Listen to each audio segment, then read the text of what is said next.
ನನಗಿನ್ನು ಸಂಕಟ ಆಗುತ್ತೆ ಕಣೋ. ನೀನ್ ಯಾವತ್ತಾನೆ ಭಕ್ತಿನ ಅಣ್ಣ ಅತ್ತಿಗೆ ಮಗಳ ತರ ನೋಡ್ಕೊಂಡಿದ್ಯಾ ಹೇಳು? ನೀನ್ ಸ್ವಂತ ಮಗಳ ತರ ನೋಡ್ಕೊಂಡಿದ್ಯಾ ಕಣೋ. ನಿನಗ ಅವಳ ಮೇಲೆ ನನಗಿಂತ ಜಾಸ್ತಿ ಹಕ್ಕಿದೆ ಕಣೋ. ಇದ್ರಲ್ಲಿ ಕಿಂಚಿತ್ತು ನೀನ್ ತಪ್ಪಿಲ್ಲ. ದಯವಿಟ್ಟು ಅಳಬೇಡ ನೀಲ್ಕಂಠ.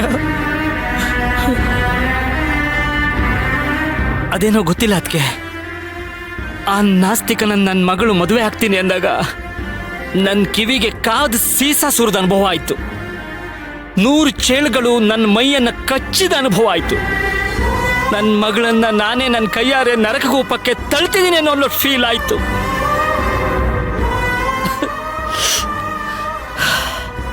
ಆಗ ನನ್ನ ಮಗಳಷ್ಟೇ ನನಗೆ ಮುಖ್ಯ ಆಗಿತ್ತು. ಅದಕ್ಕೆ ಯಾರ ಬಗ್ಗೆನೂ ಯೋಚನೆ ಮಾಡದೆ ಏನೇನೋ ಮಾತಾಡ್ಬಿಟ್ಟೆ. ಆದ್ರೆ ಕೊನೆಯಲ್ಲಿ ಎಲ್ಲ ನನ್ನ ಕೈ ಮೀರಿ ಹೋಗಿತ್ತು.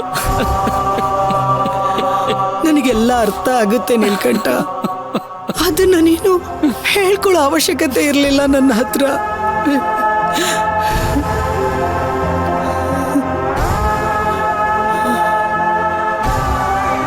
ನನ್ನ ಮಗಳು ಭಕ್ತಿ ಇಲ್ಲದೆ ನಾವು ಹೆಂಗೆ? ನನ್ನನ್ನು ಕ್ಷಮಿಸ್ಬಿಡಿ ಅದಕ್ಕೆ. ನಾನು ಹಾಗೆ ನಡ್ಕೋಬಾರ್ದಾಗಿತ್ತು.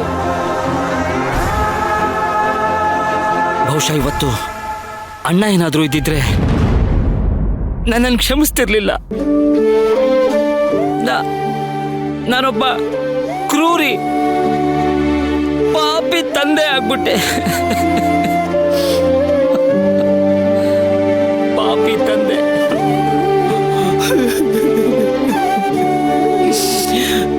ಬನಶಂಕರಮ್ಮ, ಯಾಕಮ್ಮ ಹೀಗೆ ಮಾಡ್ಬಿಟ್ಟೆ?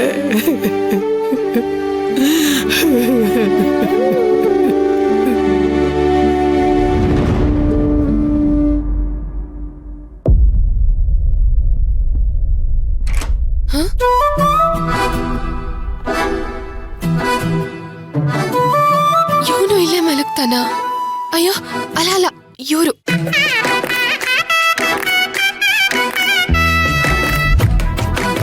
ಭಕ್ತಿ ಮಲಗಿದಾಳೆ. ಇದ್ರ ಬಗ್ಗೆ ಬೆಳಗ್ಗೆ ಮಾತಾಡಿದ್ರೆ ಆಯ್ತು.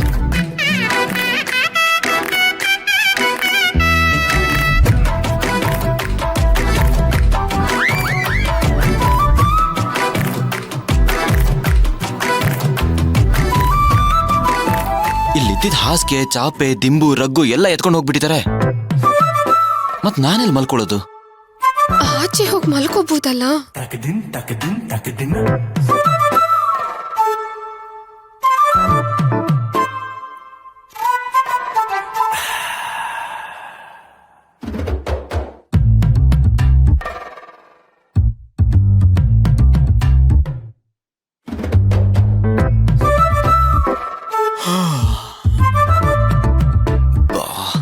ಯಾಕೋ ಸಖತ್ ನಿದ್ದೆ ಬರ್ತಾ ಇದೆಯಲ್ಲಪ್ಪ.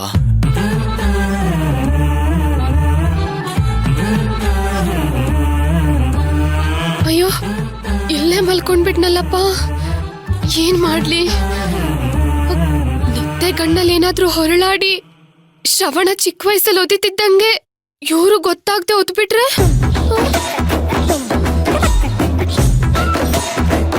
ಹಾಸಿಗೆ ಮೇಲೆ ಮಲ್ಕೋಬೇಡಿ ಅಂತ ಹೇಳ್ಬಿಡ್ಲಾ?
ನಿನಗೆ ಹೇಳ್ತಿರೋದು ಹತ್ರ ಬರ್ಬೇಡ.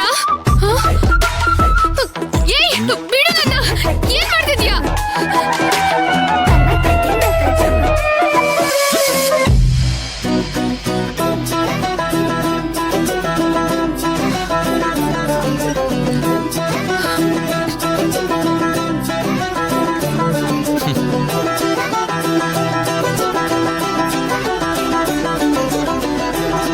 ಇದನ್ನ ಮುಂಚೆನೆ ಹೇಳಕ್ಕೆ ಏನಾಗಿತ್ತು? ಬಿಕ್ಕಳಿಗೆ ಬರ್ತಾ ಇತ್ತು. ನಿಜವಾಗ್ಲೂ ನಾನು ಎಷ್ಟು ಹೆದರ್ಕೊಬಿಟ್ಟಿದ್ದೆ ಗೊತ್ತಾ? ಏನಕ್ಕೆ? ಯಾಕಂದ್ರೆ ನಾನು ನೀನು ಗಂಡ ಹೆಂಡತಿ ಆಗಿರ್ಬೋದು, ಹಾಗಂತ ನಿನ್ ಗಂಡನ್ ತರ ಅಲ್ಲಲ್ಲ. ತಪ್ಪಾಯ್ತು. ನೀವ್ ಹಾಗೆ ನಡ್ಕೊಳ್ಳೋ ಹಾಗಿಲ್ವಲ್ಲ. ಏನ್ ಇವಳು ಮೇನಕ್ಕೆ? ನಾನ್ ವಿಶ್ವಾಮಿತ್ರ. ಸುಮ್ನೆ ಮಾತಾಡ್ದೆ ಮಲ್ಕೋ.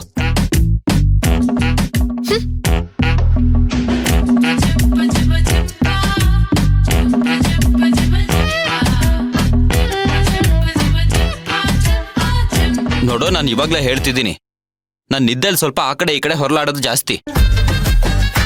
ನನ್ ಕೈಯೋ ಕಾಲೋ ಅಪ್ಪಿ ತಪ್ಪಿ ಟಚ್ ಆಗ್ಬಿಟ್ರೆ ಹಾಗಾದ್ರೆ ನಾನು ಮಲ್ಕೋದೇ ಇಲ್ಲ. ಸರಿ ಬಿಡು, ನಿದ್ದೆ ಮಾಡ್ತೀಯೋ ಇಲ್ಲ ಜಾಗರಣೆ ಮಾಡ್ತೀಯೋ ನಿನಗ್ ಬಿಟ್ಟಿದ್ದು. ನನ್ಗಂತೂ ಸಕ್ಕ ನಿದ್ದೆ ಬರ್ತಾ ಇದೆ, ನಾನ್ ಮಲ್ಕೋತೀನಿ.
ಯಾಕೆ ಇಷ್ಟು ಹಠ ಮಾಡ್ತಾಳೋ ಏನೋ.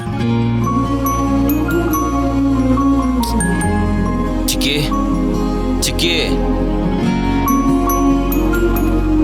ಚಿಕ್ಕಿ ಚಿಕ್ಕಿ